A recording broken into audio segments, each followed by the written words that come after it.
আড়াই ঘন্টা হচ্ছে তারা যত মিথ্যাচার, ট্যাগিং, ফ্রেমিং, বুলিং, আদারিং এই কথাগুলো বলে। এমন ছাত্র সংগঠন যখন বলে ছাত্র শিবিরের রাজনীতি করতে দেয়া হবে না, এরকম জাতীয় কথাগুলো যখন বলে, তখন আমাদের কাছে মনে হয় যে ওই ফ্যাসিবাদের প্রেতাত্মা আবার তাদের উপরে চেকে বসেছে। কোনো অন্যায়ের প্রতিবাদ করে হলগুলোতে যখন কোনো মিছিল মিটিং হয়, আমরা এটাতে অবাক হই যে কোনো মিছিল মিটিং করলে এরা বলে যে এটা ছাত্র শিবির করাচ্ছে। ডাকসু ইস্যু নিয়ে তো আপনারা দেখতে পাচ্ছেন সোশ্যাল মিডিয়া এবং আমাদের মেইন স্ট্রিম মিডিয়াগুলো কভার দিচ্ছে। ইতিমধ্যেই ডাকসুর নমিনেশন পত্র সংগ্রহ করা, মনোনয়নপত্র সংগ্রহ করেছে এবং জমার লাস্ট ডেটও শেষ হয়েছে। সামনে যাচাই বাছাই করে প্রার্থিতা ফাইনাল করবে। এরপর থেকে মূলত প্রচারণা 25 তারিখের পর থেকে শুরু হবে। তো আমরা ডাকসুতে বর্তমান পরিস্থিতি পর্যন্ত যতটুকু মনে হচ্ছে একটি চমৎকার পরিবেশ বিরাজ করছে এবং একটা ডেমোক্রেটিক একটা সিচুয়েশন তৈরি হয়েছে। সেখানে নিজ নিজ জায়গা থেকে সকল প্রার্থীরা তারা প্রচারণা করছে। লাস্ট ডাকসু যেটা হয়েছিল 2019 সালে, সেখানে তো একটা বড় ক্রাইসিস ছিল। ছাত্রলীগ তার ডাকসু ইলেকশনে জেতার জন্য অপোনেন্ট যারা দাঁড়িয়েছিল, বিশেষ করে তৎকালীন সময়ের যে ভিপি প্রার্থী যারা ছিল, তাদের উপরে প্রচণ্ড পরিমাণে জুলুম নির্যাতন তারা করছে, আঘাত দিয়েছে, তো হত্যা চেষ্টা করা হয়েছিল। তো সেই জায়গা থেকে নতুন বাংলাদেশে নতুনভাবে যে বন্দোবস্তের কথা আমরা বলছি, তার আলোকে যে ডাকসু নির্বাচনের তফসিল এবং তার কার্যক্রম শুরু হয়েছে, এগুলোকে আমরা অ্যাপ্রিসিয়েট করেছি। তো আমরা আবার কিছু কিছু ক্ষেত্রে শঙ্কিত অবস্থা দেখেছি। কিছু ছাত্র সংগঠন, দায়িত্বশীল ছাত্র সংগঠন, বড় ছাত্র সংগঠন, তাদের সিনিয়র নেতা জাহাঙ্গীরনগর বিশ্ববিদ্যালয়ে যখন গিয়েছে, তাদের দলের নেতাকর্মীদের তোপের মুখে পড়েছে। এরপরে তারা একটা ভয়েস প্রকাশ পেয়েছে তাদের মাধ্যমে। সেখানে উল্লেখ সে বলছে যে কিসের ডাকসু টাকসু কিছু হবে না।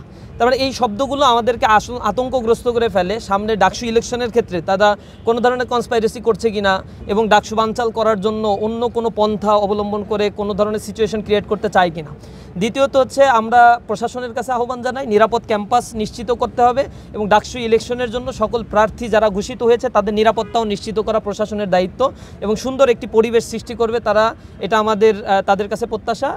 আর যে পরিবেশের যে অভিযোগগুলো বামরা দিচ্ছে, এটা বাম ছাত্রদল, তারপরে অন্য অন্য ছাত্র সংগঠন কিছু আমরা দেখেছি তারা একজোট হয়ে গেছে এবং ঢাকা বিশ্ববিদ্যালয়ে যখন আমাদেরকে ভিসি বা প্রভিসি মহোদয় যখন ডাকেন বা ছাত্র বিষয়ক পরিচালক যখন ডাকেন, তখনও আমরা দেখি 3 ঘন্টা মিটিং হলে 2.5 ঘন্টা ছাত্র শিবির নিয়ে আলোচনা করা হয় এবং 2.5 ঘন্টা তারা যত মিথ্যাচার, ট্যাগিং, ফ্রেমিং, বুলিং, আদারিং এই কথাগুলো বলে। আর যারা এমন কথাগুলো বলে তাদের অবস্থানটা টোটাল ব্যানার ধরার লোক তাদের নাই। 12টা সংগঠন ঐক্যবদ্ধ জোট দেয়, 12 জনের মধ্যে 12 জন ছাড়া অতিরিক্ত কোনো লোক পাওয়া যায় না তাদের।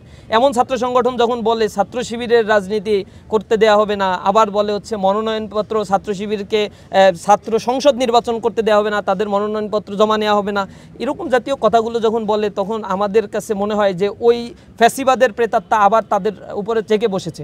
যেমনিভাবে তারা ফ্যাসিবাদকে পুনর্বাসিত করছে দীর্ঘ সময় ধরে, শাহবাগ তৈরি করছে তারা 14 সালের নির্বাচনের পরে, এরপরে যখন ছাত্রদল, ছাত্র শিবির একসাথে আন্দোলন করেছে রাস্তায়, তখন এই বাম জোট বলেছিল আমাদের এই আন্দোলন নাকি জঙ্গি আন্দোলন, এটা সন্ত্রাসী আন্দোলন আখ্যা দিয়েছিল তারা।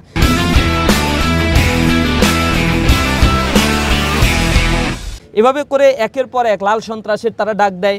তারা বিভিন্ন অপকর্মের মধ্য দিয়ে আওয়ামী ফ্যাসিবাদকে তারা যুগের পর যুগ প্রমোট করেছে। 1972 সালের পরপরই দেখছেন যে বাকশাল কায়েমের পরে এরপরে তারা আনন্দ মিছিল বের করছে ছাত্র ইউনিয়ন এবং ছাত্রলীগের সাথে মিলেমিশে ক্যাম্পাসে কুসুম আন্দোলন তারা করছে। গ্রেপ্তার হয়নি তারা ক্যাম্পাসে বিরোধিতা করছে এবং একটা বিরোধী দল ডেমোক্রেটিতে রাখা দরকার, এভাবে তারা পোষ্য হিসেবে তাদেরকে কাজে লাগানো হয়েছে। সেই দলগুলো যখন আবার ছাত্র শিবিরকে বলে যে ছাত্র সংগঠনের প্রতি সাধারণ ছাত্ররা আস্থা রাখছে, ডেমোক্রেটিক কান্ট্রিতে যে যার আদর্শ প্রচার করবে, ছাত্ররা এটা অ্যাকসেপ্ট করবে কি রিজেক্ট করবে, এটা ছাত্রদের ডিসিশন। আমরা দেখতে পাচ্ছি সেই জায়গা থেকে একটা স্বৈরাচারী একটা চরিত্র এই বামদের মধ্যে আছে। তারা তো ডেমোক্রেসিতে বিশ্বাস করে না, তারা টোটালি অটোক্রেসি টাইপের বা তাদের যা ফিলসফি আদর্শ, কমিউনিস্ট আদর্শ, এই আদর্শকে প্রমোট করার জন্য তারা সবসময় মবক্রেসির ভিতরে যাচ্ছে এবং 5 আগস্টের পরে কোনো কল্যাণমুখী কাজ নাই, সব কিছুর শুধু সমালোচনা এবং মব সৃষ্টি করাই তাদের পলিটিক্সের মূল বিষয়। এরা ক্ষুদ্র বিভিন্ন পরিসরে বলছে যে বট বাহিনী, হাবিজাবি এগুলো বলার চেষ্টা করে। প্রচণ্ড রকমের মিথ্যাচার যখন তারা করে, সাধারণ মানুষের রিয়্যাক্ট যখন হয় মিথ্যাচারের বিরুদ্ধে, তখন তারা বলে যে এগুলো সবই ছাত্র শিবির রিয়্যাক্ট করে। ইভেন কোনো অন্যায়ের প্রতিবাদ করে হলগুলোতে যখন কোনো মিছিল মিটিং হয়, আমরা এটাতে অবাক হই যে কোনো মিছিল মিটিং করলে এরা বলে যে এটা ছাত্র শিবির করাচ্ছে। সাধারণ ছাত্রদের কোনো অধিকার হলে, যেমন ছাত্রলীগ শিবির ট্যাগ দিয়ে মারতো, অত্যাচার নির্যাতন করতো, আবরার ফাহাদকে হত্যা করেছে সেই একই রাস্তা অবলম্বন করার জন্য তারা ছুটছে। আমরা এ জাতীয় চরিত্রের আমরা তীব্র নিন্দা জানাই। 10 মিনিট বক্তব্য রাখলে 8 মিনিট ছাত্র শিবিরকে নিয়ে বক্তব্য, নিজেদের কোনো এজেন্ডা নাই, এইগুলো একটা ছাত্র সংগঠনের অস্তিত্বকে বিলীন করে দিবে, নষ্ট হয়ে যাবে। আমরা সৌন্দর্য আশা করি সকল ছাত্র সংগঠনের পক্ষ থেকে। আর লেভেল প্লেইং ফিল্ডের ব্যাপারে এখন পর্যন্ত আমরা মনে করছি যথেষ্ট ভালো একটা অবস্থান ঢাকা বিশ্ববিদ্যালয়ে বিরাজ করছে। অনলাইনে যে কাদা ছোড়াছুড়িগুলো হচ্ছে এটা মানে পরিকল্পিতভাবে তারা বলছে যে আমরা কোনো কিছু বললেই ছাত্র শিবিরের বট বাহিনী হাবিজাবি আছে। আমরা তো দেখি তারা নিজস্ব কাঠের কেল্লা, তারপরে নিজস্ব বিভিন্ন ধরনের কি বাহিনী টাহিনী তৈরি করে এরপরে কন্টিনিউয়াসলি বুলিং করছে। এবং ছাত্র শিবিরের প্যানেলে এখন যে মেয়েদেরকে নেওয়া হয়েছে, যাদেরকে অগ্রাধিকার দেওয়া হয়েছে, তাদেরকে যৌন হয়রানিও করা হচ্ছে এবং মারাত্মক লেভেলের তাদের ব্যাপারে প্রচারণা চালা হচ্ছে, অপপ্রচার চালানো হচ্ছে। তাহলে এই জিনিসটা আসলে কারা করে? এগুলো তো এখন প্রমাণিত সত্য।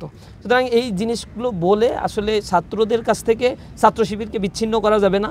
আমরা আশা করি সামনে ডাকসু ইলেকশনে ইসলামী ছাত্র শিবির ইনশাআল্লাহ খুব ভালো ফলাফল করবে এবং পূর্ণ প্যানেলে ইসলামী ছাত্র শিবির যে একটা সমন্বিত ছাত্রদের একটা জোট হয়ে ঐক্যবদ্ধ জোটের যে জোট ঘোষণা করেছে, সেখান থেকে একটা কাঙ্ক্ষিত ফলাফল এবং পুরো প্যানেল সহ ইসলামী ছাত্র শিবির জিতবে। সাধারণ ছাত্ররা ইসলামী ছাত্র শিবিরকে ভালোবাসে, ছাত্র শিবির প্রচণ্ড পরিমাণে সমর্থন পাচ্ছে তাদের, এবং ছাত্রবান্ধব কার্যক্রমের দিকে আমরা সবসময় অগ্রগামী। আমরা বলেছি ইসলামী ছাত্র শিবির ছাত্ররা যা চায় এই জিনিসগুলো নিয়েই সবসময়ের জন্য কাজ করবে।